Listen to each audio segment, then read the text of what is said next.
a mí me gustaría hacer un ejercicio más, haciendo uso de todo tu conocimiento histórico. Imagínate que en un tiempo te nombran a ti el encargado, que Andrés Manuel quiera poner estatuas de sus funcionarios por todos lados y que tú tengas la tarea de poner el pequeño textito que acompaña a estas estatuas para que pasen a la historia con él. A ver. ¿Qué pondrías junto a la estatua de López Obrador?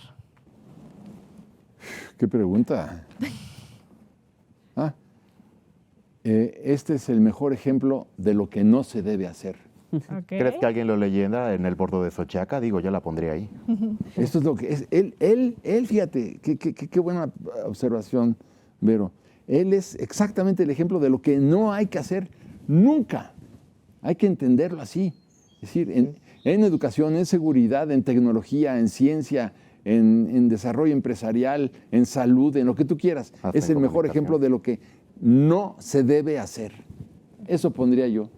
A ver, la siguiente estatua que pondríamos, Elizabeth Vilchis, ¿qué pondrías en su estatua? Pues una marioneta perversa. Ahora está muy dura, pero está buenísima. Me gustó. Pues es que tiene, si le mueves así, ¿te acuerdas las marionetas que el Teatro Guiñol. El Teatro Guiñol. Y siempre que me trabo me recuerda a Vilchis. O sea, siempre que me trabo siento que me posesiona el espíritu de Llegó Vilchis. Ajá, llegó Vilchis. A ver, siguiente. Fernández Noroña. Pues para mí Fernando Noroña es el protagonismo del payaso político. Uh-huh. Es un payaso político que además no le hace gracia a nadie, ¿no? Es un payaso político en decadencia, ¿no? Claro. A lo mejor la frase podría ser, uno no hace lo que puede, sino lo que puede hacer, ¿no? Abajo, José, payaso Noroña.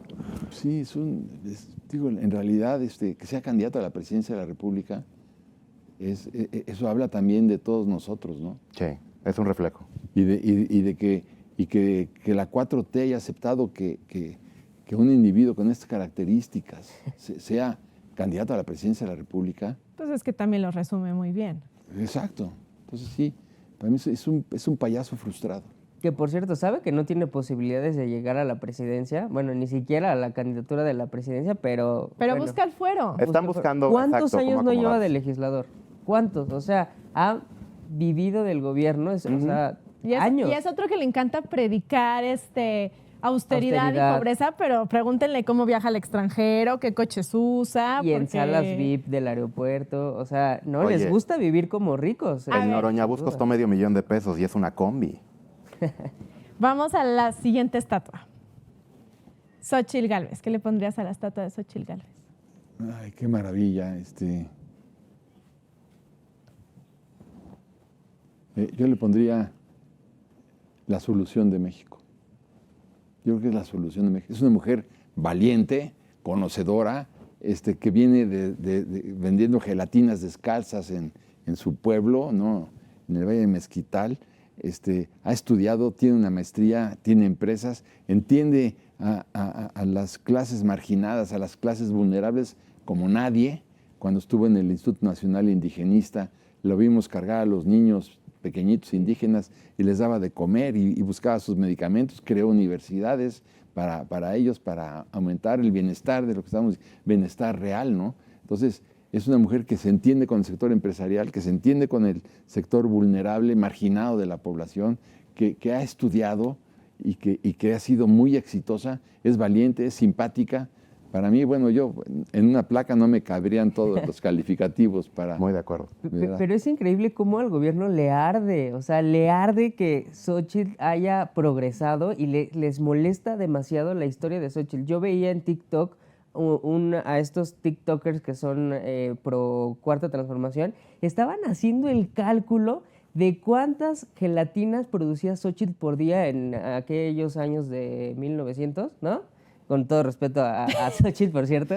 Pero, o sea, ¿hace cuántos años Xóchitl vendía gelatinas cuando era niña? Y ellos estaban diciendo, a ver, si producía 20 gelatinas por día, eso significa que por semana producía 60 y eso las iba a vender. ¿Cómo es posible que una niña vendiera 60 gelatinas al día? Clásica O sea, frustración del fan de Andrés exacto, Manuel. es que su obediencia a López Obrador es ciega y les impide arde. ver que hay personas que sí pueden salir adelante. No, y hay que decirlo. Una persona como ella, que tiene el valor de enfrentarse públicamente con el principal buleador del país, merece gobernarnos. Pero hay tantas cosas que criticar en el gobierno, tantas, que ponerse a contar cada gelatina que vendía Xóchitl, de verdad a mí me parece absurdo. Es gente que vive en el pasado, O querido. es gente que recibe un buen dinero. También. Vamos a la siguiente, por favor. Hugo López Ay. Gatell. ¿Qué debería de ir en su estatua?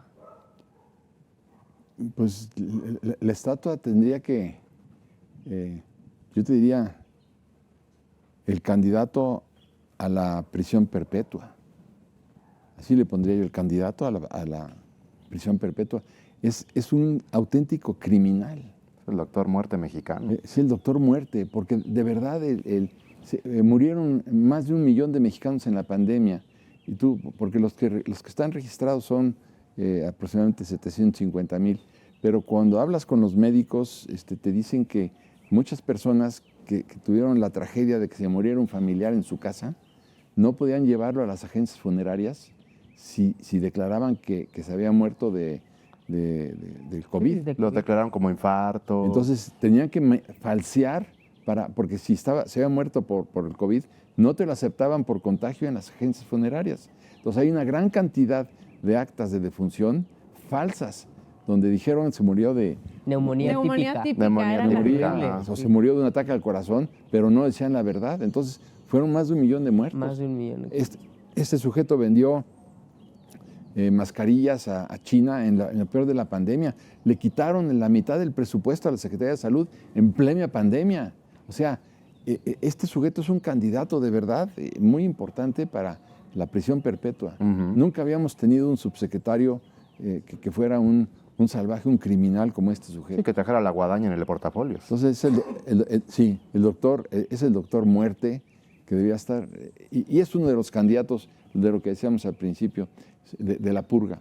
Si realmente lográramos un Estado de Derecho en la próxima administración, que es lo que más teme la 4T, un Estado de Derecho, él sería uno de los primeros candidatos al encarcelamiento, porque no es posible la crueldad de este canalla, ¿no? Y si Sí. existe vida después de la muerte, este señor ya se sacó el boleto directo al infierno con 1 millón de muertos. O sea, es increíble que en sus manos hay sangre. O sea, No, sangre pero de 1 millón de y además la cancelación del INSABI. Ahorita lo de las no. Las NOMS. Ajá. Las NOMS son, bueno, es un dato terrible. O sea, que tú puedes ir ahorita a una clínica para que te ayuden si tienes un catarrito, pero si tienes una enfermedad grave Claro. que requiere un tratamiento costoso, te tienes que ir a una institución privada. Y si no tienes dinero, ¿qué vas a hacer? Eso es un desigualador enorme. Desigualador, por supuesto. No, lo bueno que su frase es primero Primero los pobres. ¿eh? Yo también lo pensé. Sí, primero- Primero los pobres para morirse o qué. O sea, Pero primero los pobres, pero en esta administración ya crecieron 5 millones de pobres. Sí. Porque fue la única administración que no le dio dinero a las pequeñas y medianas empresas, a diferencia del mundo entero, que sabiendo que las empresas medianas y pequeñas son las que acaparan el 80% de los empleos, pues no les dio dinero, quebraron 1,5 millones de pequeñas y medianas empresas y 5 millones de mexicanos se fueron a la pobreza. Pues, ¿qué dijo AMLO? Extremadamente sin un gramo de empatía. Que quiebre quien tenga que quebrar. O sea, Ujú. O sea que y en esa bolsa de empresarios, o sea, también está la señora de la tiendita, el señor que hace cosas de mecánico. Pues o por sea, eso decían que les vino a, ver, caer como anillo al dedo. es que él siente aversión por los empresarios, pero empresario es desde la señora que tiene una Claro. tienda hasta el gran empresario multimillonario. ¿no? claro.